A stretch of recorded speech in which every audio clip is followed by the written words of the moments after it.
in the industry a long time. The 14 years with AT&T was as a technician. 6 of those was a cable locator. And then after that, I was promoted. 6 years I spent managing the cable locate program, the damage prevention program in California and Nevada. So I've got to see it from many different angles.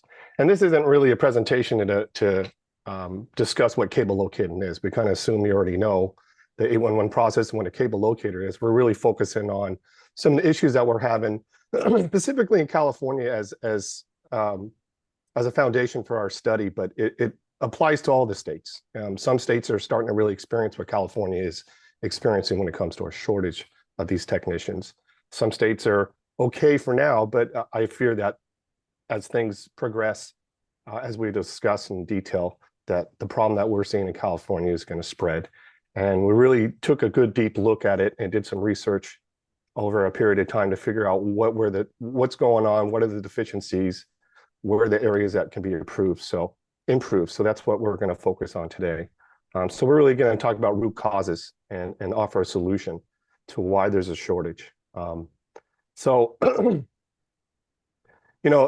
cable locate is something that affects not just utilities. People kind of focus on utility work because most excavations are really utility related. I think it's in the 70% in California of all USA tickets are related directly to utility construction. But we look at civil engineering, road building, freeways, stuff like that. And of course, development, buildings and housing, all of these things need utilities in the event. And not only that, but their structures themselves need 811 tickets. So when there's a deficiency in cable locates, it affects construction across the board, the entire industry of excavation and construction. So it's a very important issue, a topic, I should say, because it's, anytime there's an issue, it's an increased cost to everybody, not just the companies, but the end users and consumers. It increases housing costs and increase utility costs. So let's look a little deeper into it and see if we can find some solutions today. So this is the agenda for our about a 1 hour presentation. It's not horribly complicated, the agenda. We're just going to understand the shortage. And then we're going to kind of look at some of the solutions that we found through proper training. And then we'll move into the conclusion and the Q&A. So we're diving right in. Let's kind of look at the importance of a line locator. We all kind of know what they do, but maybe having a different perspective helps understand why there's a shortage. If you haven't been in the field and done it yourself, then it's hard for people to recognize that it's more than just putting paint on the ground. This is their main role is really about communication. It's about bridging the gaps between the excavators and the utility companies. That utility companies are in the office. You can't get to them as easily as we'd like to. And if you're out in the field and you're an excavator, you've probably already experienced that. So locators are extremely important to really have somebody on the boots on the ground to represent the utility companies, to represent how the 811 process works. So more than just putting paint on the ground, it's about bringing a partnership between the two sides. So we look at the shortage overview as a whole. We can just say, well, there's a huge increase in work in California stemming from the infrastructure bill, which is driving a national campaign to bring high-speed internet to everybody. So it's a lot of fiber optics very rapidly being placed in the ground and all the different excavation processes that go with that. And California used to be the focus point of wildfires, but we know those things have become a national issue. And one of the solutions is to underground this power, which is also becoming a huge source of USA tickets and need for locators. And then California in and of itself, if you don't know, has really spent the last few years focused on enforcing their laws. They didn't have enforcement before until after 2016 when we revamped our laws. And then we also look at a kind of a hot topic, which is locators and utilities finding it more beneficial to themselves to use contract locators rather than in-house. And that actually, I don't want to use it in such a way that's a bad thing, but it's something that is happening. And it does have a direct effect, and we'll get more detail in there. So this isn't a criticism of contract locators, but we need to identify that there's a high liability with a contract locator that isn't with an in-house. And with the increase in that, that has changed some of the dynamics of the industry. So the critical role, being more specific about what cable locators do, it's not just about putting paint in the ground so people can dig. This is a life-saving activity. Their main focus is to save lives, and that's why the whole process came about, to prevent damages, not just to the obvious ones, gas and power that can hurt excavators, but also emergency communication systems are critical. We don't want to knock out 911 systems in a large area, obviously. So the next function obviously being saving time and money. These are for-profit companies, time and money count, right? That obviously lives is first, but let's not get around the fact that we're also here to prevent these very costly damages. But to do that, the essential way of locators really preventing the damages isn't just the simple act of painting the ground, like I said. It's communication. They are professional communicators, and they can communicate with marks on the ground, or that's just a small portion, or the conversations they have and the relationships they have with excavators is how damage is really prevented. They come in as a clearinghouse of knowledge. Locators need to be able to go to the excavation site and educate folks on a number of things, regulatory requirements, the basic utility safety as far as excavating around there. We're talking about the 811, 5 steps to safe excavation. If you don't know it, I suggest it's very readily available, and I would say on your own to take a look at that. And then they also are clearinghouse for best practices. So we're going to talk a little bit about the CGA stuff. And again, they're also experts on the process of locating, electromagnetic locating, and their limitations. These aren't things that we expect excavators to know. It'd be nice, but locators out in the field, and they should have a wealth of knowledge on all these things. Regulatory laws like California's 4216, that's our dig safe law. California State Licensing Board, they need to have a pretty good idea of what is their requirements, what an excavator's requirements. The California PUC, they need to be experts there. They need to be experts on what Marjorie used to do, which is a dig safe board, and how they operate, how they levy fines. So you could see that locating isn't just about putting paint on the ground and using a machine. They really have to have a wealth of knowledge, and they bring that to the field. Because these aren't things that we expect excavators to focus on. They're focused on their job, which is complicated enough. So let's look at a little bit of this shortage. I did kind of briefly go over it. Let's go a little more in detail about why there's a shortage. And it's not horribly complicated, but I think sometimes people miss it. And let's keep in mind the high level of stress that we just talked about. We're telling that you as a locator are responsible for life and limb in hundreds of thousands of dollars, potentially in each and every occurrence that you do a locate. So let's take that and frame it and go, hey, this is stressful already, but now let's go, well, what about your pay? How are you doing? What's your quality of life as a locator? And well, if you're in California, even nationally, we all know the cost of living is increasing drastically. California is a great way to look at it because it's so extreme. We're talking about, let's say where I'm at, San Jose is now the highest housing costs in the country, the highest rent. Unfortunately, it's also, this is Silicon Valley. This is where most of our damages are. The biggest shortage we have at any one spot in California is also the highest cost of living. And that's not a coincidence, because we'll also see this in the greater LA metropolitan area. We see this in Sacramento. We see this in San Diego. Anywhere there's a high cost of living, we also have a shortage of these technicians, because you can go to Amazon and buy stuff at a national price, shoes. You can buy electronics there, but as far as food, as far as fuel and healthcare costs, those are local costs that you can't get around. You cannot get around those. You're going to buy the fuel and the food where you're at. You're going to pay for healthcare where you're at, and those costs are skyrocketing. And that's really forced a lot of our technicians, because this is not the highest paying job. We'll get a little bit into that. It's forced a lot of them to move out of these metropolitan areas, far away from their work, which a lot of companies have incentivized them, saying, take your vehicle home with you, but it's still windshield time. It's time that's not being spent locating.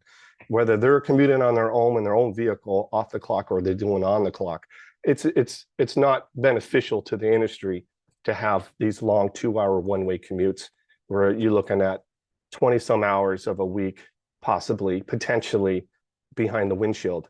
And that's very stressful because people they don't want to live in neighborhoods where they're worried about it in urban areas. They want nice homes. They want nice schools. So for families, it's been more beneficial to move far away from these metropolitan areas, and that has an effect. It doesn't incentivize people to take the job.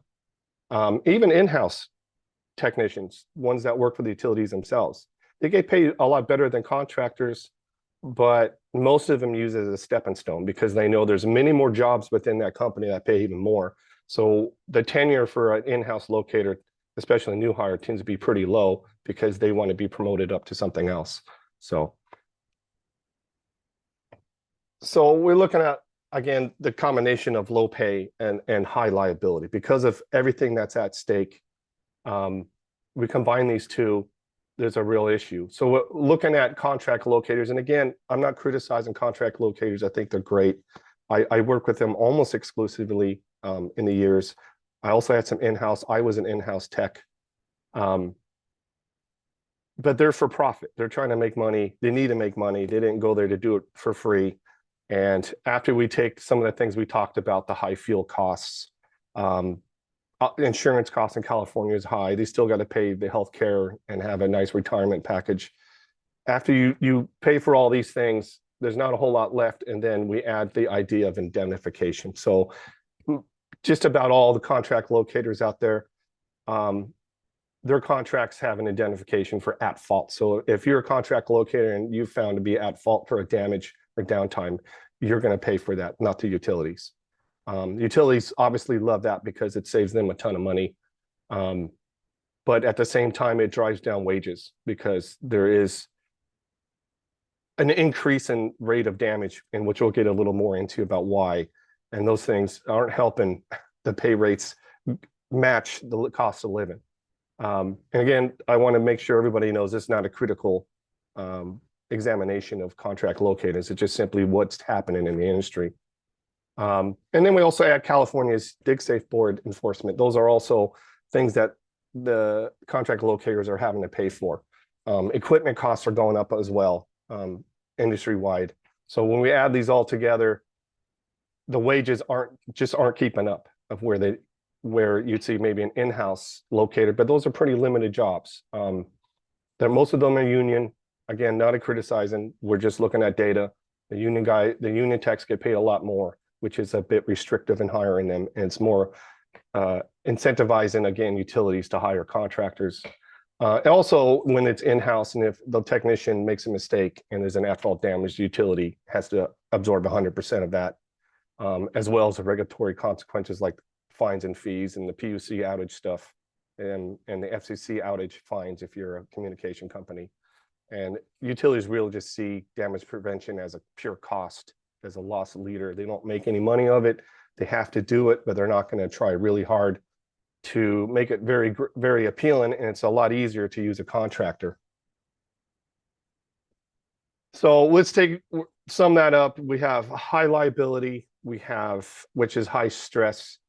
We add that to a high cost of living, which ends up being very much a long commute for many technicians.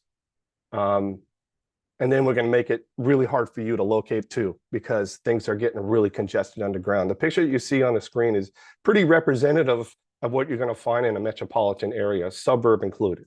If you dig a big hole in the middle of the street, well, this is probably what you're going to find. A ton of fiber optics going everywhere, a lot of abandoned stuff that makes locating hard. And excuse me, the infrastructure bill is fully going. There was a lot of money you put out to get America competitive globally, and they focus very much on high-speed internet, which is fiber optics everywhere. And the process of installing fiber is really streamlined. It happens very rapidly. And there's a lot of competitors in this market, and they are filling the underground with these interducts and fiber. And fiber is not the easiest thing to locate. And people go, well, we're going cellular, we're going Wi-Fi. Well, each one of those systems have to hit a fiber line eventually. And then we're talking about wildfires earlier. Let's put that back in the mix of why things are getting more difficult. So we see more and more power going underground. Existing power in high risk areas, wooded areas, is going underground. We have to do this. It's starting here mostly in California, but it's going to be a national trend as we see the wildfires spread. So even with the underground and of power for wildfires, for the poles that exist, they're strengthening them and replacing them. These are creating a lot of workload. So the more workload we get, the more stuff's going underground. It's getting more and more congested, and the more congested it gets, the technology has a lot of challenges. Electromagnetic locating loves to induce itself to other things. And the more stuff you have down there, the more difficult it is to actually locate. And then more stressful because, there's so much stuff down there. If something does get hit, it's going to be very, very expensive. So, and we're trying with technology to keep up, and we're doing a lot of GIS movements out there in technology. Can we map it and all these things? But right now, we're not there. We're in a state where locating is becoming nearly impossible in some situations to do it in a reasonable amount of time. So let's add on to the problem some more. We've already talked about the high liability as far as life and death for folks that are digging around it. We're talking about the amount of money. We're talking about these long commutes and high cost of living and low pay. And we're talking about how hard it is technically to do it. And let's go ahead and throw some danger at the technician themselves. It's not a safe job. Any utility job is got a ton of risk. These guys, locators, these folks are out on the street 24/7. Most of your utilities are in right-of-ways, and most right-of-ways are in streets. So the biggest risk we have for locators right now is traffic. And everybody on this call knows what it was like before smartphones, before devices came. The driving quality, the dynamics of the road have really changed. There's a lot of distracted drivers. We're trying to do all these different things for distracted drivers abatement, bicycle lanes, protected ballards everywhere. But the fact of the matter is, being on the roadway, working on the roadway has gotten significantly more dangerous in the last 10 years. And it increases every year. It gets more and more dangerous. We can even throw in self-drive vehicles. There's another risk because uniquely, locators have a lot of stop and go, right? They're always stopping and going, always jumping out of the truck real quick and doing something in the roadway, which makes them also exposed to another increase, which is crime. These are things that, again, this is not a political discussion. This is just data. As crime has gone up, technicians are more and more exposed to these things because they are distracted. They're on the road looking for their plant. They're running around painting. They're not necessarily focused on what's happening around them. And as crime has increased, as we all know nationally, some of that has spilled over to locators and increased their personal risk when they're out there. And then we also have just the occupants of buildings. No one's expecting a cable locator contractor to show up because a water company decides to do work in front of your property. They may expect that because you see some signs that say no parking, but you don't expect a non-water company person to come walking on your property and start accessing something on the side of a wall. So there's that adds to it. As the more this workload is and the more technicians are exposed to having to deal with the public that may not be too happy to see them because they don't want the paint there. They don't understand why they're there. There's a pushback, and some of that sometimes can be very risky. And when I talk about danger, I don't want to just say physical danger. There's financial risks as well for the technician because they have so many safety laws, and this is an OSHA discussion, and Cal OSHA in particular here in California, they don't mess around with folks. If technicians aren't being safe, it's not just the companies liable, it's also those technicians. And you add all these things in here between the crime rates increasing, the distracted drivers, pretty powerful safety enforcement. It is a very risky job on top of all the other things for the technicians that aren't being paid a really great living wage and have really long commutes and yet have a huge responsibility for their job day to day. So what do we do about it? I've done a pretty good job to spell out how little everybody wants to be a technician. If you're here to learn about, should I do this for a living? I'll probably just ruin it for you. But I think there's solutions. We believe there's solutions. We've done research. We've looked at these things. I've taken years of me managing these programs and me being a technician as myself, and really thought about what can we do to help. And we think the first step, not 100%, but the first step is training. Let's get these folks prepared for what they're going to encounter. I can't say that everybody's training is inadequate. I can just say, look, there's problems that have arisen that are pretty new. Things are changing. The training has to follow it. The training that you had 6 years ago is not going to really apply today. We've got to work on this a little bit. And there's a great organization, NULCA, right? The National Underground Locator Contractors Association, which has decades of experience, and they've come up with a great long list of topics that technicians should be covered and proficient. And they've decided to make an accreditation for it. And I think that's step one, is make sure if you're going to do training, it needs to be accredited training. It really needs to have everything checked off, which includes really two main groups, right? Hard skills, kind of where it's always been, how to open a manhole, how to close a lane, how do you turn on the machine, how to put paint on the ground. But soft skills, that's kind of the new thing that is really, really, really critical to address some of the new problems that we're having. And the soft skills really focus on, first and foremost, communication skills. Communication skills is what it's all about for a locator. And that's not kind of the traditional view. It was more about, hey, can you operate your machine? But now it's about communication. And also risk management, for them to really understand the process. And it's beyond just the people that bill you, but the prevention of risk, the mitigation of risk. A cable locator needs to be an agent of risk management as well, and really understand the process, which means they also need to understand damage investigations. They may not have to be a damage investigator, but they need to understand it. And then hard skills, we look at it. A lot of process or companies out there really take a technician and they run them through a gamut of basic safety, basic traffic, basic high voltage awareness. But locators have a very specific type of need for these things. So the locator specific training and safety strategies and techniques is something that needs to be enhanced and moved forward from where it used to be. And also in hard skills, we want to, I think, focus in on a really solid scientific background to really understand the process of electromagnetic radiation and how it works beyond the level of just turning the machine on. I don't think it should be something that is briefly discussed. It's something that really each technician needs to have a deep understanding of, which we'll get a little more into, which has to also go down to the last thing, which is really mastering the equipment. The equipment is changing. The technology is advancing. And we need to make sure technicians really understand the benefits of these advancements. And again, having a solid scientific foundation is going to help them move on to the new advanced equipment.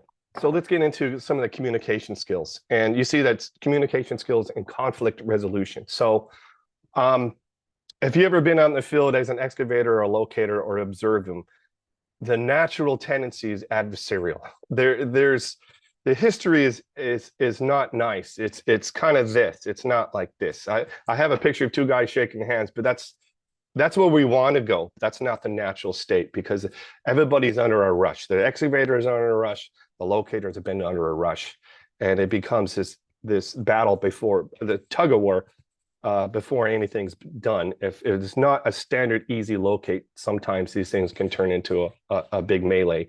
So we really want to focus on teaching locators, look, you can't change what they do, but we can change how you react to them. Because most of the time that locators have a conversation verbal with an excavator is because there's been a damage or there's a delay, and delays are very expensive too. So building a partnership right off the bat is really important. Teaching locators how to create that partnership, specifically the initial contact, which is going to be abrasive usually right off the bat, is very beneficial ultimately to damage prevention, because if you can create a partnership, you can generally lean on each other for solving very complicated issues, which will give you some examples as we move forward. So we got to keep in mind that a lot of these contractors on these big projects, these fiber projects, which I really focus on this discussion because they're probably the #1 reason why there's difficulty locating. these contractors have big contracts, but they also have very tight timelines, and they bid nationally. So you get a lot of out-of-state folks, especially in California. A lot of the lower bids are coming from out of state, which means now you have a whole crew hold up in a hotel. You have equipment rentals, car rentals. And when you're not working, you're losing thousands of dollars per day or even per hour. So any kind of delay is going to be not well seen. If a technician or a locate technician says, hey, I need to talk to you, the almost immediate response is just get your job done, but that's not how this is going to be. So we want to teach them to build those partnerships so they can get ahead of these large and complex locates. So teaching techniques for conflict resolution to foster these positive relationships is done with something that we call verbal judo. And it's almost a conflict resolution technique. It's not meant to say, oh, we just walk into a place where everybody's happy. We're saying things are tense, and verbal judo's a de-escalation technique as well as establishing some sort of empathy, some sort of understanding, so there's going to be open communication. And it's not something that we've made up. The verbal judo has been techniques that are all over the place. We do teach them. We think that they should be a part of any cable locate program in order to get the communication going well. And we also want to teach folks, as far as communication, is about really good documentation. It's about taking notes, even taking notes while discussing something with somebody in the field, and letting them know that you're going to follow it up. So all communication needs to be followed up with something permanent, a text, an email, something. We have this wonderful thing called electronic positive response, which is a record, and it's not something that you put plain text, but it's an evidence of communication. And when you do these kind of things, we do it properly, technicians actually can open better lines of communication. When everybody knows everything's been recorded, people tend to be careful what they say and what they do, right? And we're really just focused on mutual goals. That's the whole point. We have a lot of locators that come in just focused on, I got to get paint on the ground, this ticket closed. We want to teach technicians to reframe that, saying, hey, my job is to get you, the excavator, out there doing your work, get it done as quickly and safely as possible. And that kind of framework and having locate technicians really focus on that does wonders when it comes to this adversarial relationship and building partnerships. Verbal judo, I'm not going to be, this is not a webinar on verbal judo, but I do want to get a little more into it. And like I said, it's about de-escalation and building partnership.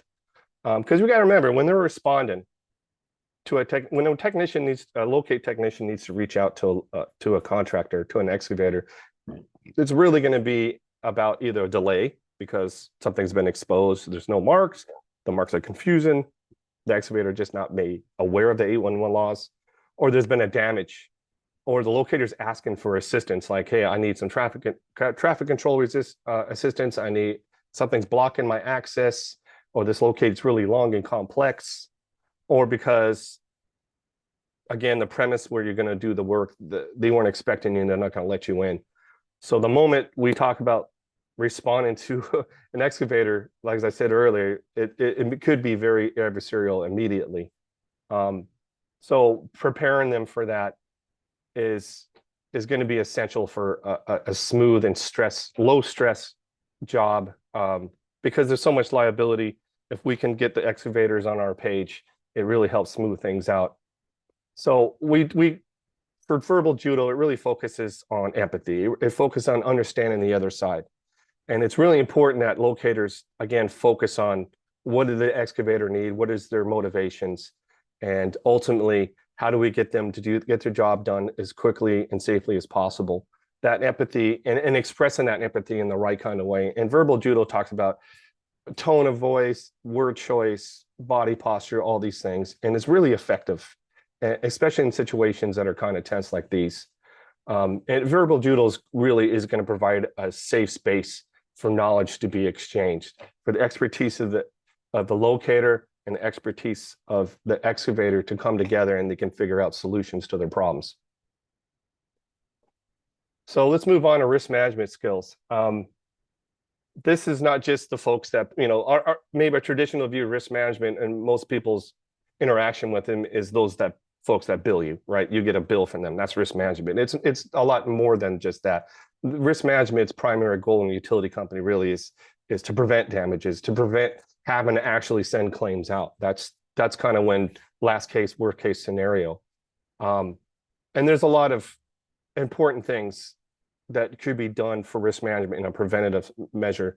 And documentation and record keeping, which I touched on briefly, is very effective at preventing things. Because if you're documenting everything and you're making both parties aware that you're documenting everything, we taught locators how to collect information and let the excavators know that, hey, I'm going to email you what we're talking about right now. We're talking, and I want to email you. A lot of my experience, I had some excavators that had no intention of giving me their email address or their phone number, but it's okay. We do have other means. We have enhanced positive response.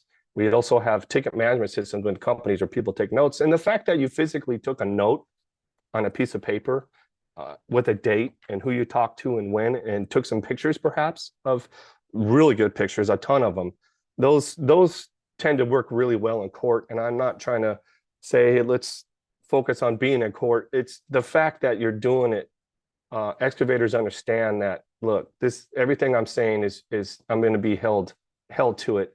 And great documentation and record keeping it is a shortcut to compliance. It's a great way to get compliance and cooperation without having to be forceful about it. The fact that you're doing it tends to get people to go, okay, well, maybe I should listen to them because this is what the law is. They quoted the law because they're experts, right? And they also sent me a follow-up email saying, hey, what we talked about today, the law, this is your requirements, is what I'm going to do.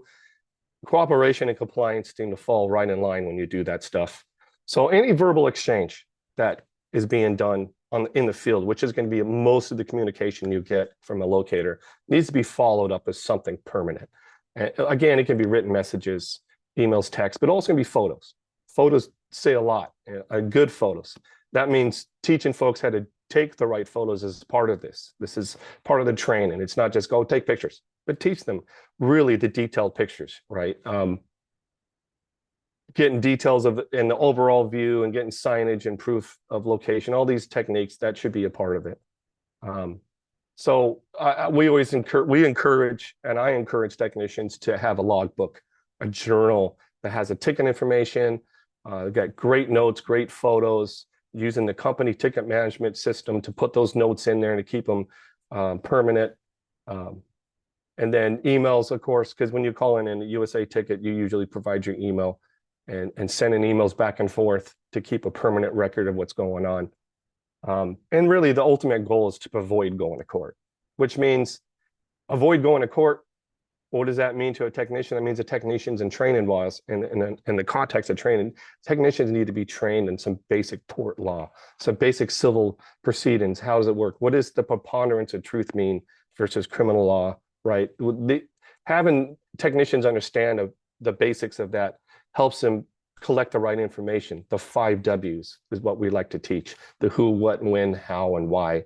The how and why can be complicated, and it makes them think. And that's what we want. We want our locators to stop and think and do some critical thinking when they're taking their notes and they're having conversations. If they really frame every conversation and everything they do in the 5 W's, understanding how civil court works, we tend to get good notes. We tend to get good cooperation and compliance.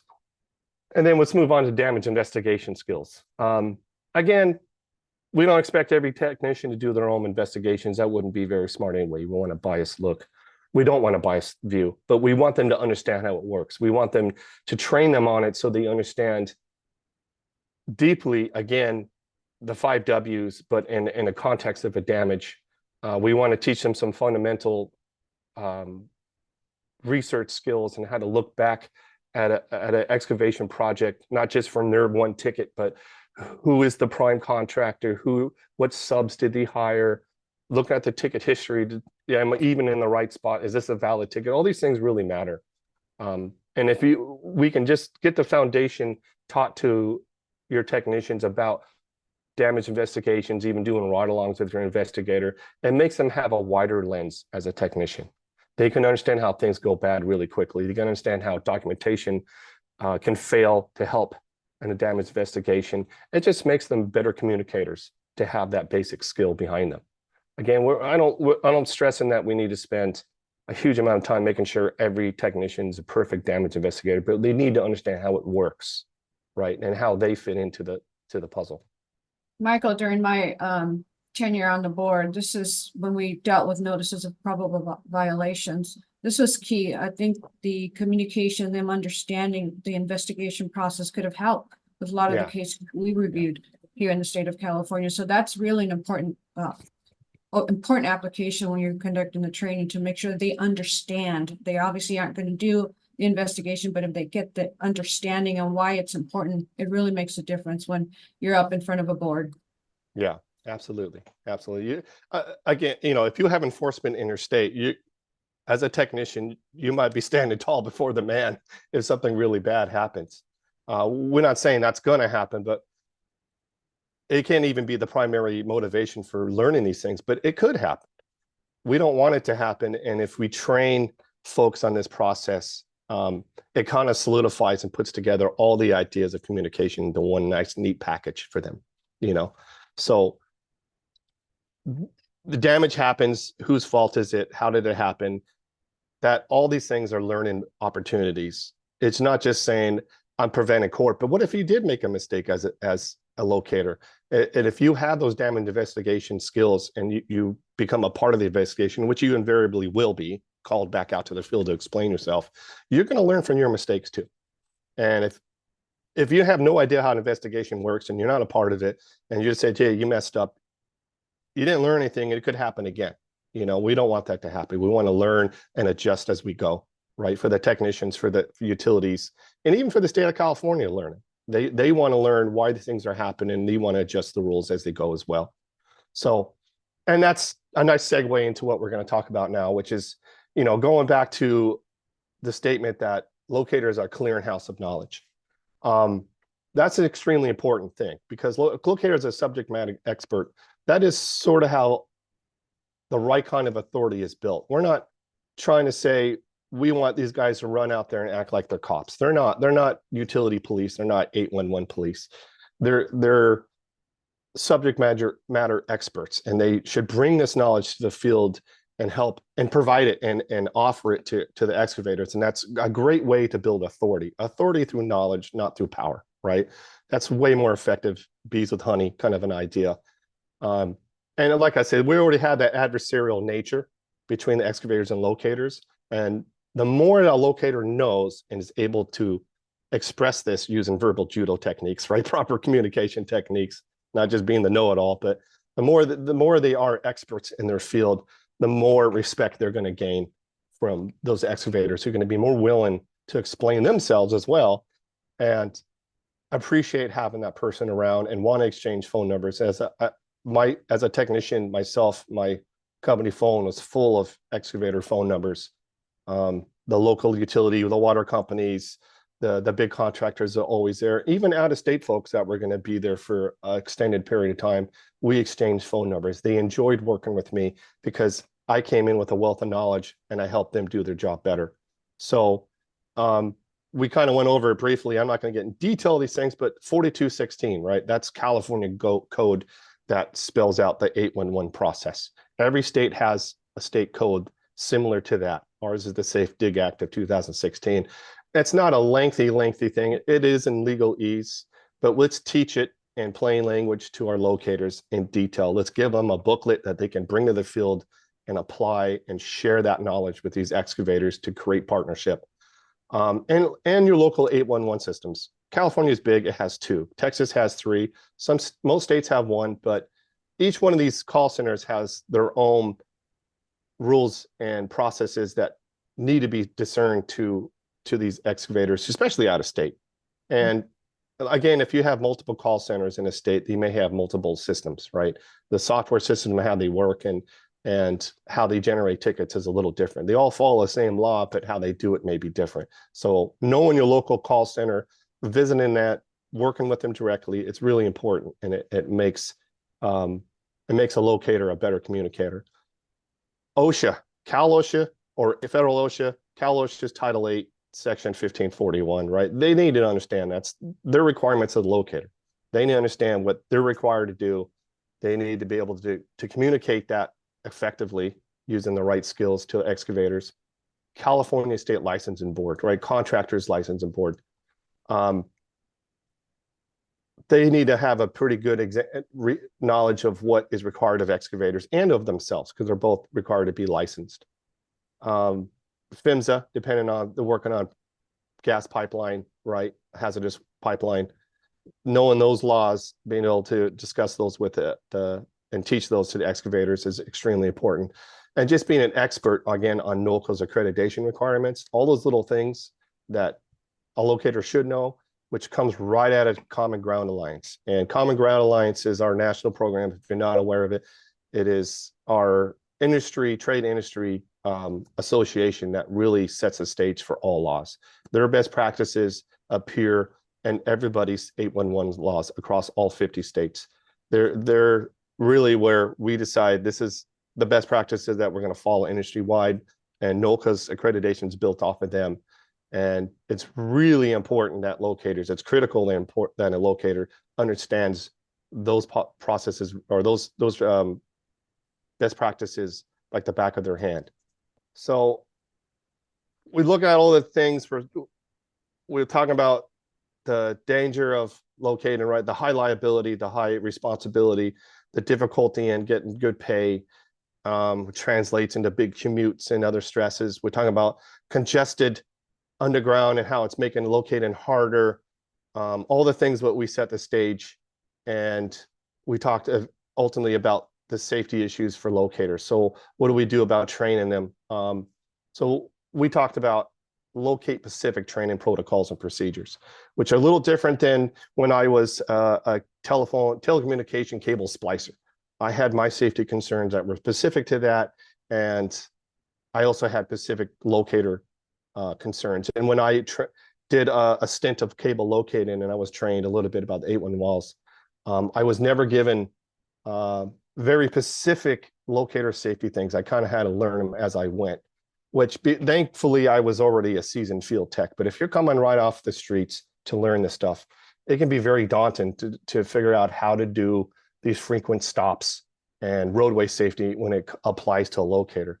Because locators are navigating while they're searching for plant. They're trying to drive a map area while they're looking for telephone poles and manholes, boxes and vaults and all these different things. And that's not necessarily the requirements of other technicians. It's very specifically a locate thing. And focusing your training, your traffic safety on that really relieves a lot of the stress that comes with it. The temporary traffic control for a locator is super temporary. It's a get in paint and go for it. We really have to teach them how to do these things safely, because it's happening so many more times in a day than it would be for another technicians. If they're doing 30 tickets a day, half of those could be traffic setup. So they really need to be super expert level traffic control, because it's not always practical to have a contract traffic control to set up for you. It takes time. Sometimes they want permits. It just adds to the cost. So these guys need to be super aware of what they're doing and really focusing on their specific traffic needs is a great way to relieve some of the stress. And then we look at some other stuff that they're exposed to. They're around excavation equipment all the time. Huge excavators, pile drivers, vertical bore, a backhoe, any one of these pieces of equipment are heavy and dangerous. They need to understand the safety protocols around working around these trench and excavation safety, a competent person stuff. They need to be covered and understand soil types, all these things that they're going to be exposed to when they continually are exposed to excavation processes. And it exposes them to high voltage, right? They don't turn the power off so they can locate it. They need to be around it. They need to be in close contact sometimes with some really high voltage, and they need to have the skills and awareness and training to make sure they're safe around this stuff. And then damaged plant offers a whole nother set of risks. A gas leak, what do? They need to understand what happens when there's a gas strike or a power strike, even a fiber optic strike. They need to understand that the laser coming out of there, you can't see it, but it will destroy your eyes the moment it hits it. Pole safety and all these other things when vehicles hit poles, all these things need to be trained. They're not climbing poles, but they're around them. And all those things have to do, all those things require very specific knowledge. So if we focus on their safety needs alone, rather than try to give them a boilerplate, this is what all technicians should have. It helps alleviate some of that stress. Moving on. So now it's getting the hard skills and the idea of scientific principles. And it's not the most exciting topic. And I've taught a lot of folks about this, and there's a lot of yawning going on. I try to keep people engaged with it, but for a locate technician, really having an understanding, not a engineering level understanding, but a really good understanding of electromagnetic principles and electricity helps alleviate so much stress as a technician. It helps them adapt to new situations and there is no end of learning as a technician, as a locator. You go out there, you're going to learn something new almost every day. Definitely every week, you're going to come across something new. And trying to adapt by just hitting buttons on your machine is not a great way to deal with it. Understanding Ohm's law and doing a deep dive in electromagnetic radiation really helps them adapt. They can say, oh, well, okay, if I'm getting this signal kind of problem, if I'm having problems here, what could be the causes? And to answer that within their own mind, to have that critical thinking, they have to have this really, really drilled into them. And, if I remember correctly in my training, it was just breezed over. We don't want to breeze over it. We want to really get deep into it. Even if it's frustrating to learn, you got to make sure that these folks have a deep understanding where they can tell you all kinds of great little nerdy facts about electricity and electromagnetic radiation. We want to nerd them out. We want to make these folks really, really, really knowledgeable. And that has to do with how they set up their equipment properly, right? You can give them this piece of equipment and you can tell them use these two buttons and they can put paint on the ground 90% of the time, but 10% of the time, they're going to be at a loss. This is going to turn into delay and potentially a damage if they can't adapt. So using this advanced equipment really means to get the most benefit out of it, this expensive advanced equipment, we want to make sure they have that foundation so they understand how to adapt. We don't want them to fall back in their comfort zone. Technicians like to use just two functions, peak and directional. If you're not a technician, you know what I'm saying, that's fine. But they just fall back to the comfort zone. That's the easiest way to put paint on the ground. But many at-fault damages, in my experience, happened because the technicians didn't verify or to even understand what that meant, to verify their marks with using different functions on their equipment. These things are expensive and they have all these different buttons for a reason, not just to sell it, but they're all there to prevent damages. But they need to understand that. They need not just the scientific part, but really grilling into them what each one of the functions and what each one of the capability of these machines are. And really help them understand why they should do it, using things like null and current direction, some of the fancy features that we have coming out is a great way to verify whether or not you're putting paint on the right spot, So it's not, we don't want to oversimplify their training and just go, hey, these are the two things. We want to get deep, deep into these things. And they're all pretty much the same. If we look across the board, there's some highlighted features of one, but each one of those pieces of equipment, in order to qualify for being used in the A1 process, has to have some basic universal functions. So if you train somebody on one piece, they should be able to use any piece. So let's go ahead and summarize this. We talked about the factors contributing to the shortage: high liability and low pay, the technical difficulties of dealing with increasingly congested subsurface, and then the dangers, right? Traffic, crime, financial liabilities is a danger, right? And our research, we discovered these problems and we built them into training. We believe training is a great way to address it right off the bat. If it's retraining an experienced tech or preparing a new tech, we think you've got to adapt your training to match what's happening in the industry. That's included really focusing on changing their soft skills and getting communication, conflict resolution, verbal judo, risk management, damage investigation, and very extensive knowledge of the law. Those are the things we find as a solution. And then the hard skills, focusing more on scientific background and mastering their equipment.